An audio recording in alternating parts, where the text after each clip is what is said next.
Alors, salut à tous.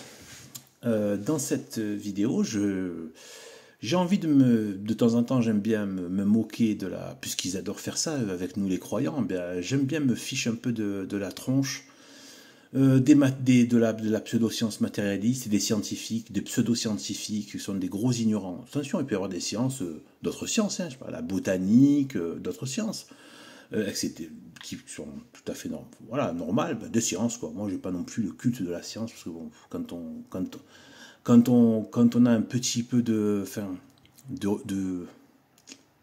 un petit peu enfin, d'arriver, même le minimum d'appréciation de Dieu, la science des hommes, c'est quoi, écoutez, c'est ridicule. Donc bon, ça fait fantasmer, parce qu'on est dans un monde tellement matérialiste, ça fait fantasmer, bon, voilà.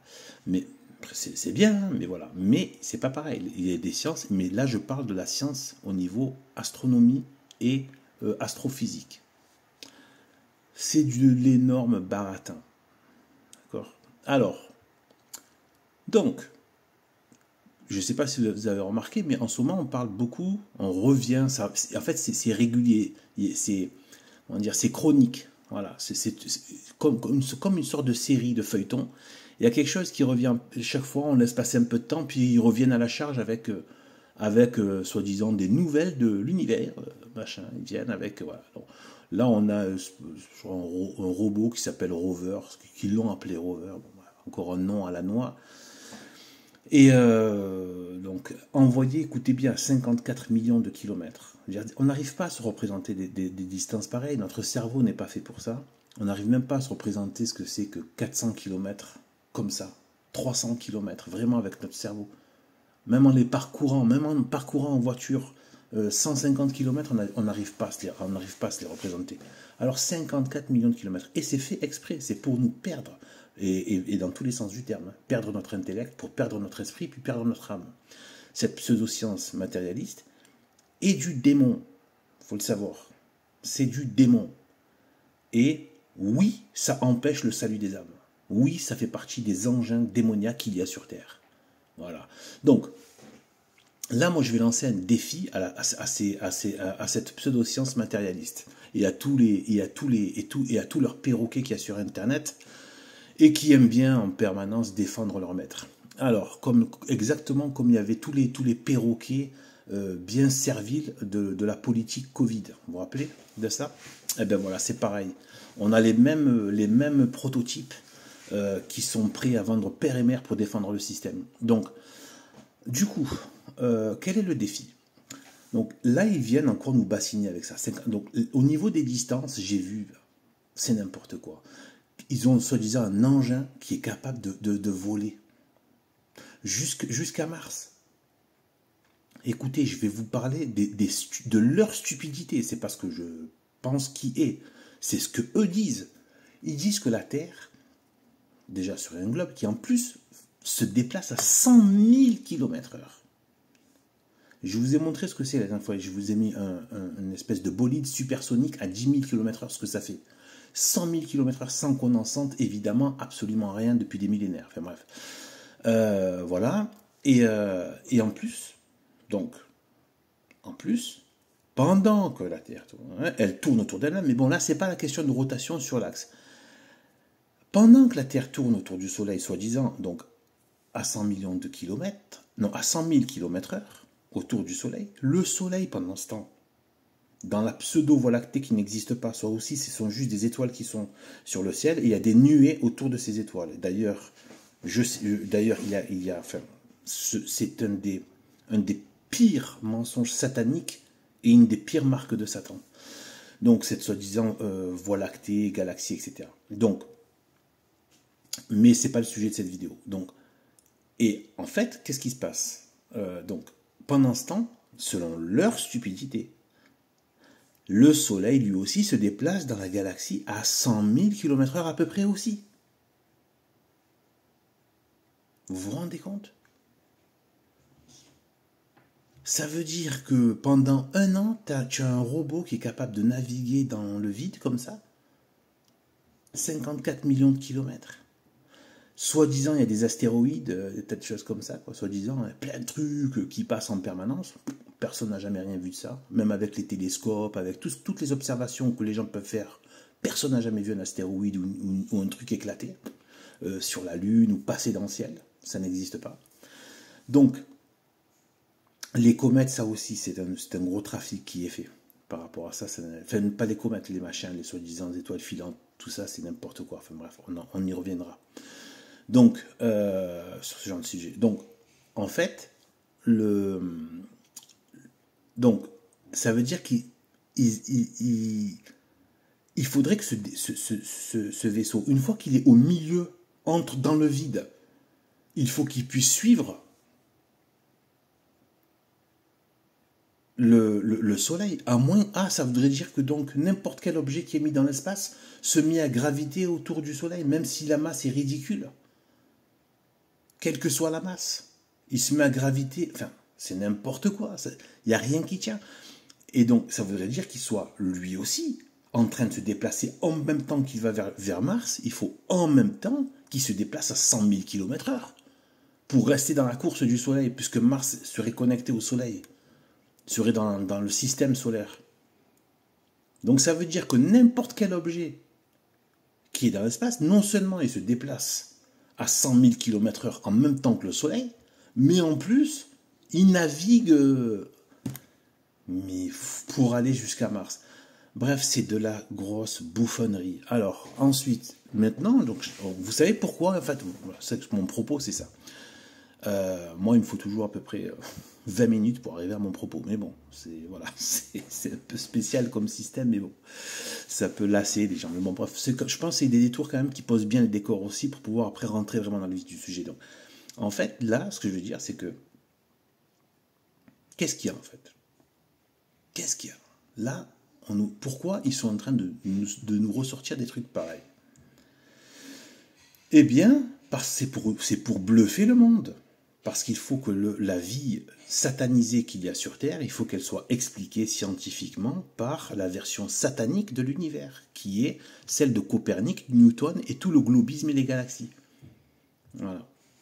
C'est ça qui est une des pires. Pour moi, je pense que c'est la pire chose qui a été faite. La pire. Qui a amené à la destruction de l'Église. Voilà. La pire, c'est celle-là. Et surtout, celle qui empêche la reconstruction de l'Église. Vous croyez qu'il faudrait combien de mois, je ne parle même pas d'années, combien de mois pour que les églises soient repeuplées si les gens savaient qu'on est sur une terre plate, entourée d'un dôme, et que c'est la voûte céleste qui tourne autour de nous, et que les enfers sont sous la terre? Il faudrait combien de temps? Il n'y aurait même plus assez de prêtres. Donc vous voyez bien que malgré tout, malgré les gens qui traitent tout le Bronx, là, de l'impureté, tout ça, ce qui empêche, c'est ce discours, c'est ce narratif satanique qui s'est maquillé de science et qui s'est déguisé de blouse blanche, de pseudo-scientifique. Alors, je vais vous dire une chose. Vous savez pourquoi? Donc Mars. Parce que Mars, c'est justement 54 millions de kilomètres. Et donc, ils ont largement le temps d'enfler une génération, comme ils ont enflé la génération de la Lune. D'accord? Maintenant, ça marche plus, la Lune. Et c'est là le sujet de mon propos. Ça marche plus, la Lune. Pourtant, déjà, c'est énorme. 400 000 kilomètres. 400 000 kilomètres. Bon, regardez, bon, ça passe, hein, évidemment, ça passe dans les trucs, hein, voilà, machin. On vous montre. Fin de la décennie.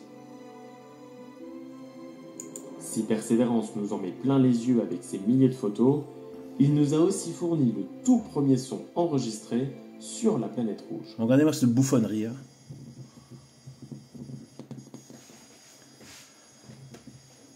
Dans le style, on te prend pour un con, quoi, tu vois. 70 millions de kilomètres de la Terre, si loin et pas si esselé, Persévérance est partie accompagner. Voici son acolyte Ingenuity. Ingenuity, rover, acolyte, machin. C'est vraiment, aïe, aïe, aïe, aïe, aïe. Bon, donc voilà. Et donc, voilà. Vous savez où ils sont là? Quelque part dans un désert des États-Unis, Nouveau-Mexique, le Nevada, un truc comme ça, l'Arizona. Ils prennent 3 clichés, hop. Et après, ils retouchent ça sur ordinateur, sur Final Cut ou Photoshop, tout ça. Et après, il dit, allez, on va envoyer ça à la plèbe pseudo-scientifique, parce qu'il y a une populace pseudo-scientifique. C'est les pseudo-intellos, en fait. Les pires, c'est eux. Les pires, c'est ceux qui sont là pleins de soi-disant d'objectivité. Il n'y a pas d'objectivité. Ça, c'est de l'objectivité, que je suis en train de faire. Donc, regardez, donc là, donc ça, c'est le genre de foutaise. Donc, moi, donc, parce que là, ils ont largement de quoi enfler le monde. Parce que, invérifiable, les gens ne sont pas équipés pour voir ce qui s'y passe, etc. Alors moi, je lance mon petit défi à la pseudoscience scientifique. Parce que regardez ce qui peut se faire sur Internet maintenant et de plus en plus. Eh bien, il peut se faire ça. Regardez, hop, un simple amateur avec un Nikon P900, à peu près dans les 900 ou 1000 euros là, à peu près. Voilà, un petit coup de zoom et regardez ce qu'on peut voir au niveau de la Lune. Et je pense qu'il peut aller même un peu plus loin encore. Je crois qu'il va aller plus loin tout à l'heure. Ouais, après il va aller plus loin. Vous voyez, ça dépend s'il ouvre je sais pas quoi, il y a une ouverture là. Mais après il perd en qualité. Bref. Mais voilà. Là il perd en qualité, mais c'est plus proche.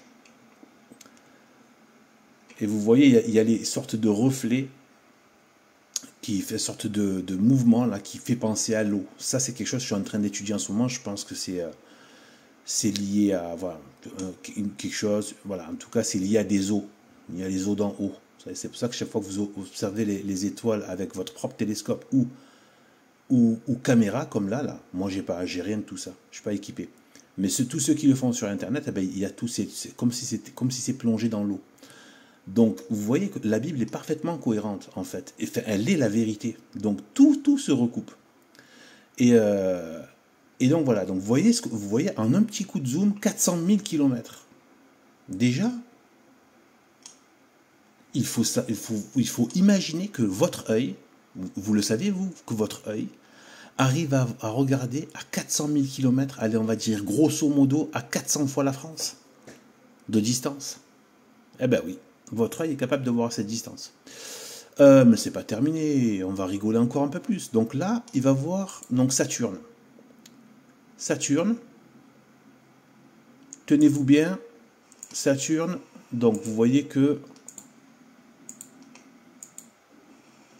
là on voit rien, on est d'accord. On voit rien. C'est à l'œil nu, on voit rien. On peut voir Saturne des fois à l'œil nu, bien sûr qu'on peut le voir, mais là en l'occurrence, on ne le voit pas. Hein, mais vous allez voir. Donc en zoomant, donc vous allez voir hein, ce qu'on est en un petit coup en un coup de zoom, en sachant où se trouve à ce moment-là l'astre. Ça c'est facile à savoir.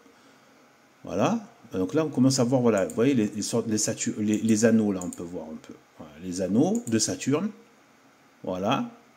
Et bien en fait, sachez que là, ce que vous êtes en un coup de zoom, hein, écoutez bien, 1,5 milliard de kilomètres.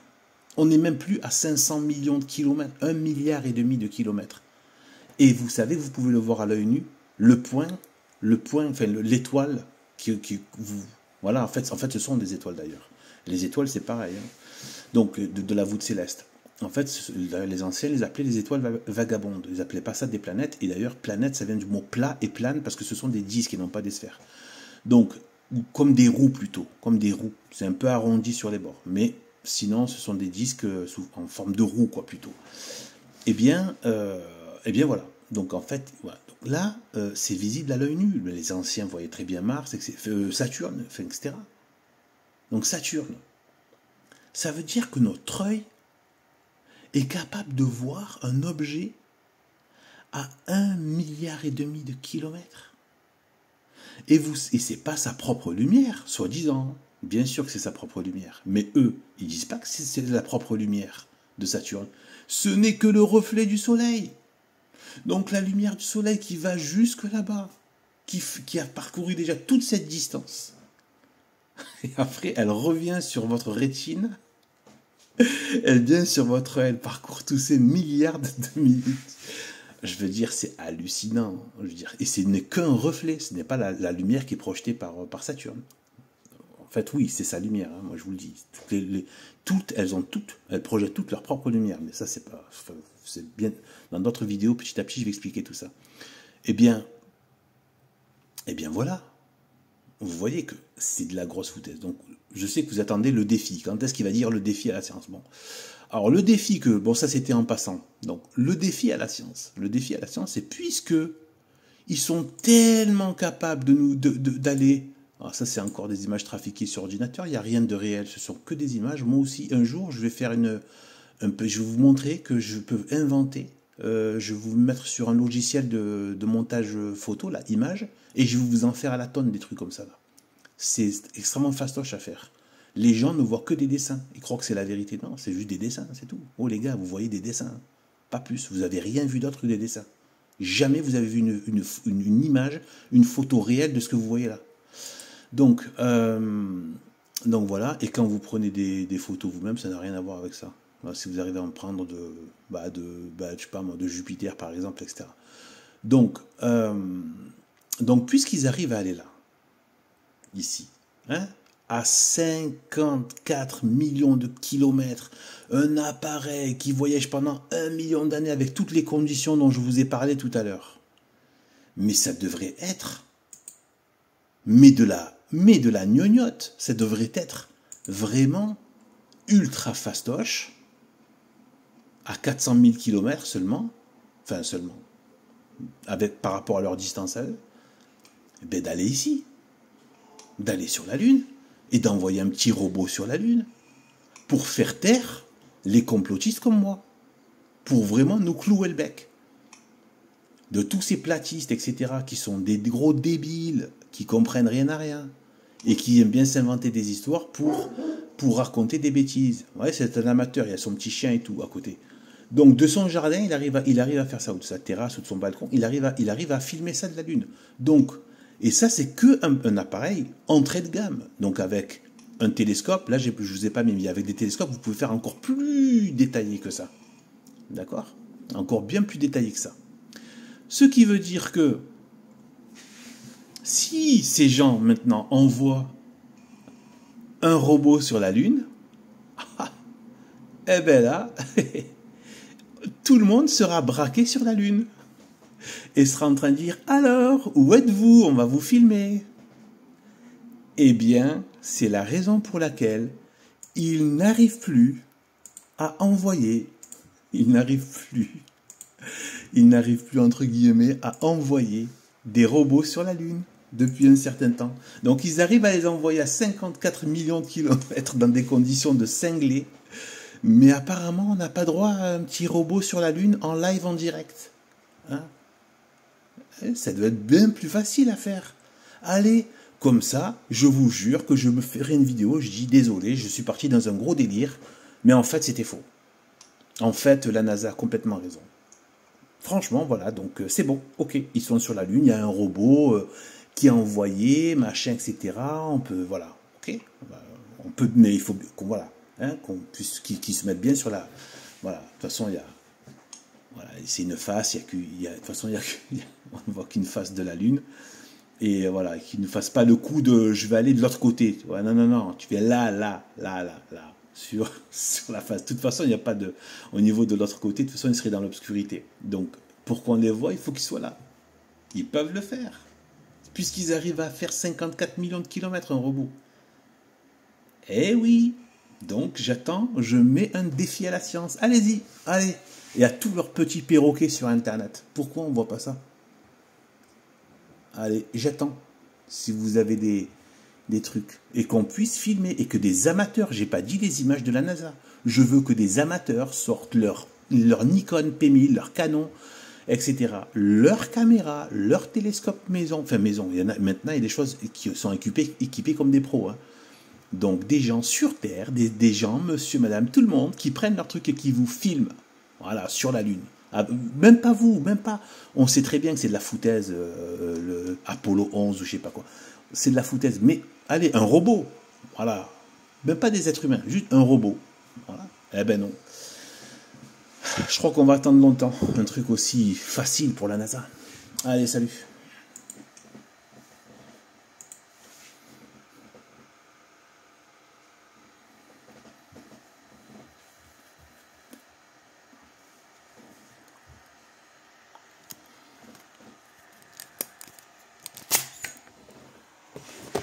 Et moi je vis cette vie, à pile s'efface, moi les émotions.